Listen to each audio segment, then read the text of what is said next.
Hello আমার দুষ্টু প্রিয় মিষ্টি বন্ধুরা, তোমরা সকলে কেমন আছো? বন্ধুরা, আজ তোমাদের মাঝে নতুন একটি লাগালাগির গল্প নিয়ে চলে আসলাম। বন্ধুরা, গল্পটি শেষ পর্যন্ত দেখলে আপনার দাঁড়িয়ে যাবে, আপনারা হাতের কাজ করতে বাধ্য হবেন। চলুন বন্ধুরা, গল্পটি শুরু করি। পরপর একই কণ্ঠ শোনা গেল আবারও। বেশ গম্ভীর কণ্ঠে এবার পুরুষটি আওড়াল, শুনলাম আমার বুকে নাকি কারা বিয়ে দিচ্ছে, তাই আমিও চলে এলাম। দেখি কার বুকে কত বড় পাটা আমার বুয়ের বিয়ে দিবে গু। উপস্থিত সবাই চমকাল। বিস্ময়পূর্ণ দৃষ্টিতে একযোগে তাকালো সদর দরজার পানে। দেখা মিলল তুর্যের। শরীরে জড়ানো কালো শার্টের হাতাটা গোটাতে গোটাতে এলো ভিতরে। ছেলেটা আশেপাশে একবার তাকিয়ে তাকালো পিঠার পানের সাথে সাথেই থমকে গেল। হৃদস্পন্দন গাঢ় হলো মুহূর্তেই। কালো শাড়িতে কি সুন্দর লাগছে মেয়েটাকে। মুখে কোনো সাজ নেই, গায়ের রংটা উজ্জ্বল শ্যামবর্ণা, অর্থাৎ তুর্যের গায়ের রঙের তুলনায় বেশ চাপা, তবুও মেয়েটাকে জেন পরীর ন্যায় মনে হচ্ছে তুর্যের নিকট। ছেলেটার দৃষ্টি মুগ্ধ হল। কিঞ্চিত সময় নিয়ে বউকে খুঁটিয়ে খুঁটিয়ে দেখতে লাগল। অমনি একটু আগে ঠান্ডা হওয়া মেজাজটা চটে গেল আবারও। এদের কি সাহস তার দেওয়া শাড়ি পরিয়ে তার বুকেই অন্য পাত্রপক্ষের সম্মুখে বসিয়েছে। জোরে জোরে কয়েকটা নিঃশ্বাস নিয়ে তুর্য একটু শান্ত করল নিজেকে।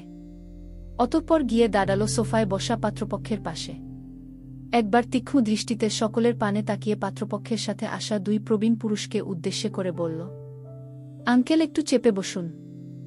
আমার ছোট খাটো দেহটা নিয়ে আপনাদের মধ্যে একটু বসার স্থান দিন। প্রবীণ পুরুষ দুইজন ভরকে গেলেন তুর্যের কথায়। এ ছেলে আবার কে?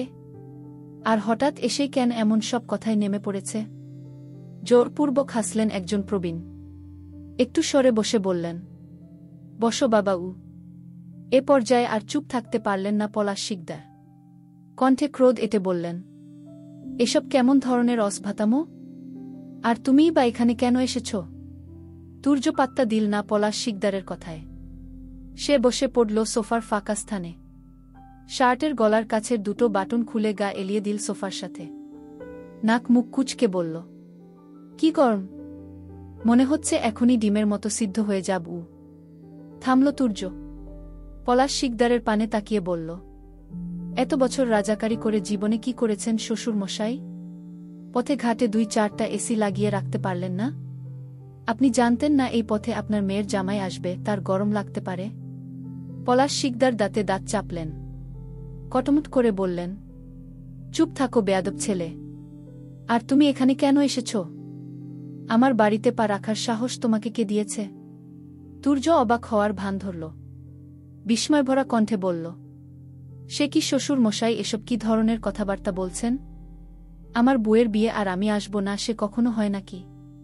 কথাটা বলেই চোখ মুখে বিষণ্ণ ভাব ফুটিয়ে তুলল তুর্য।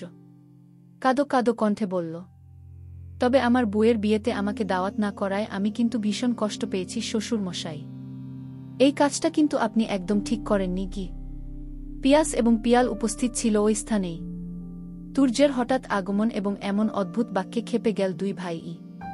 পিয়াস শক্ত কণ্ঠে বলল, এসব কেমন ধরনের বেয়াদবি? এটা ভদ্র বাড়ি, ভদ্রভাবে কথা বল।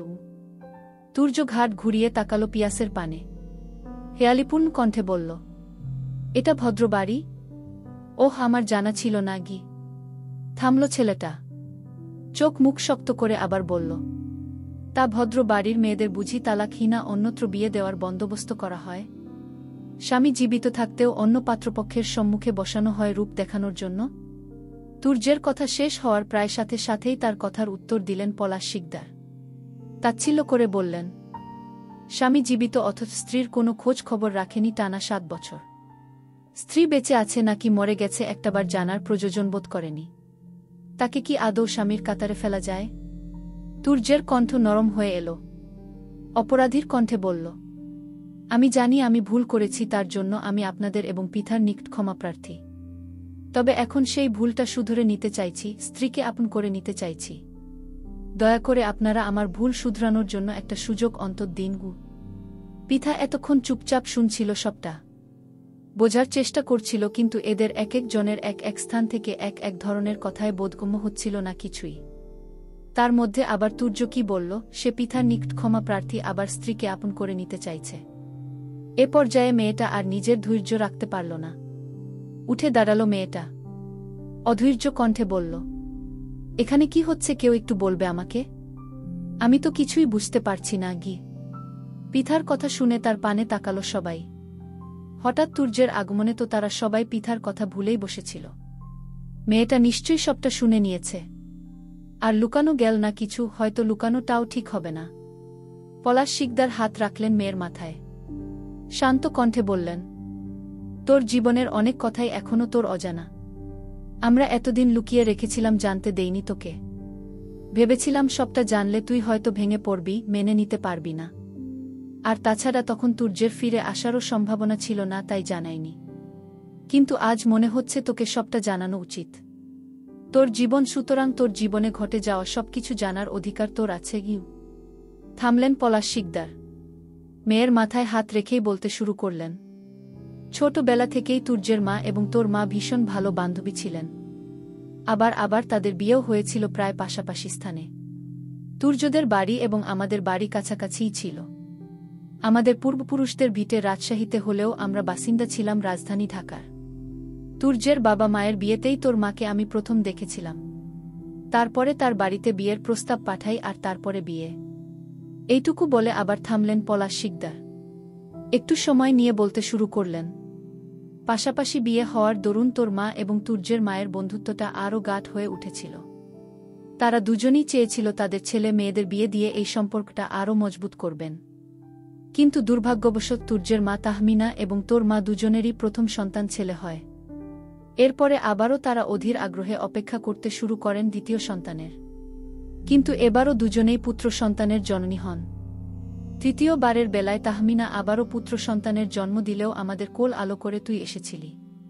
তাহমিনা তখনই বলে রেখেছিলেন তোকে তার বড় ছেলে তুর্যের বউ করে নিবে। আমি তখন তোর আর তুর্যের বয়সের পার্থক্যের কথা ভেবে বিশ্বাসটা মানিনি। তারপর আর এ নিয়ে কথাও ওঠেনি। কিন্তু সমস্যা বাঁধল যখন তোর বয়স 10 হলে। তখন তুর্য 20 বছরের এক তরতাজা খামখেয়ালি যুবক। তার ঠিক যা ইচ্ছে হয় সে তাই করে বেড়ায়। এখানে সেখানে মারামারি, নেতাগিরি, বন্ধুদের সাথে আড্ডা, সভা সমাবেশ, সব স্থানে তুর্যের নাম। অল্প বয়সে এলাকার ছোটখাটো এক নেতাও হয়ে উঠেছিল সে।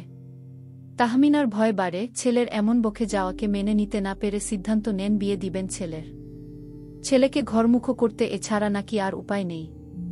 আমার কাছে তোর হাত চেয়ে বসে তখন। আমিও তুর্যে বকে যাওয়া স্বভাব এবং তোদের বয়সের পার্থক্য ভেবে তার প্রস্তাবে সরাসরি না করে দিয়েছিলাম। কিন্তু শেষ পর্যন্ত তাহমিনার অনুরোধ এবং তোর মায়ের কান্নাকাটিতে নিজের সিদ্ধান্তে অটল থাকতে পারিনি। তোর মাত্র 10 বছর বয়সে এক প্রকার গোপনেই তোর বিয়ে দিয়েছিলাম তুর্যের সাথে। কিন্তু সেই কর্মটাই ছিল আমার জীবনের চরম ভুল। তুর্য তোকে মেনে নেয়নি। বিয়ের আসরেই তোর মুখ না দেখেই তোকে ত্যাগ করে চলে গিয়েছিল।